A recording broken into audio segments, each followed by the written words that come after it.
Hola amigos, amigas queridas, ¿cómo están? Quiero quitarles unos minutos cortitos de su tiempo para expresarles con cariño algo que tengo acá. Y quiero empezar haciéndoles una pregunta. ¿Cuántas cosas, amigos, hacemos porque realmente las creemos? ¿Y cuántas hacemos simplemente porque todos los demás las hacen? Pensemos un momento en eso. A veces repetimos opiniones sin analizarlas, defendemos líderes sin cuestionarlos, compartimos información sin verificarla, seguimos tendencias, ideologías o discursos porque ir contra la corriente puede significar rechazo o ataques o aislamiento. Y entonces aparece una de las preguntas más importantes de la humanidad, amigos y amigas. ¿Por qué las masas obedecen? ¿Por qué? La obediencia de las masas ha sido uno de los fenómenos más estudiados por la filosofía, la sociología, la psicología política, porque representa una de las fuerzas más poderosas, pero también más peligrosas dentro de una sociedad. La historia demuestra que los pueblos no siempre obedecen porque crean profundamente en una causa. Muchas veces obedecen por miedo, costumbre, necesidad de pertenecer o porque alguien logró convencerlos de que pensar por sí mismos era un riesgo. Por ejemplo, el filósofo Thomas Hobbes sostenía que las sociedades entregan parte de su libertad a una autoridad para evitar el caos. En su obra Leviatán plantea que el miedo puede convertirse en el cemento de la obediencia colectiva. Y si lo pensamos bien, esto sigue ocurriendo hoy en día. Cuando una sociedad siente inseguridad, incertidumbre o crisis, suele aceptar controles más fuertes con tal de conservar estabilidad. Muchas veces las personas terminan cambiando libertad por promesas de orden.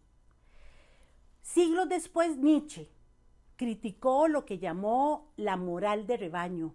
Él observó cómo muchas personas prefieren seguir al grupo antes que desarrollar pensamiento propio. Y dejó una frase demoledora. La locura es rara en los individuos, pero en los grupos, partidos y pueblos es la regla. Qué frase tan vigente, ¿verdad? Porque cuando una persona entra en una masa, muchas veces deja de sentirse responsable individualmente. El grupo piensa por ella, el grupo decide por ella y entonces desaparece algo fundamental, el cuestionamiento. Más adelante, por ejemplo, Hannah Arendt estudió uno de los capítulos más oscuros de la humanidad, el totalitarismo.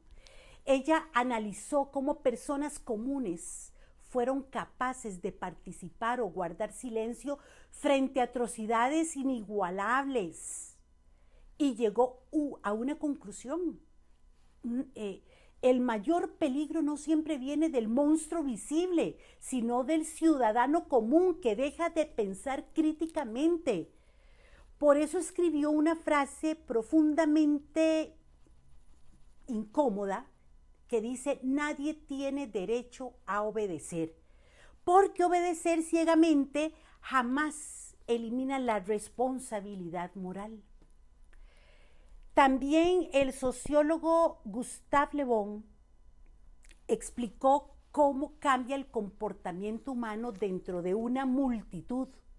Según él, cuando el individuo entra en la masa, disminuye la razón y aumenta la emoción. Por eso las masas pueden pasar rápidamente de la admiración al odio, de la calma al fanatismo. Y quizá una de sus frases más fuertes fue: las masas nunca han tenido sed de verdad, se apartan de las evidencias que no le agradan, algo así. Y aquí vale la pena detenernos un instante. ¿No vivimos hoy exactamente esto? Vivimos en tiempos donde muchas personas no buscan información para entender, sino información que confirme lo que ya quieren creer. El filósofo Foucault agregó otra idea fundamental. El poder moderno ya no necesita únicamente fuerza o violencia para controlar.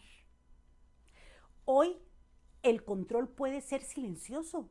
Puede venir desde las redes sociales, los medios de comunicación, la presión social, las tendencias digitales o incluso el miedo a ser cancelados. Foucault entendió algo brillante y aterrador al mismo tiempo.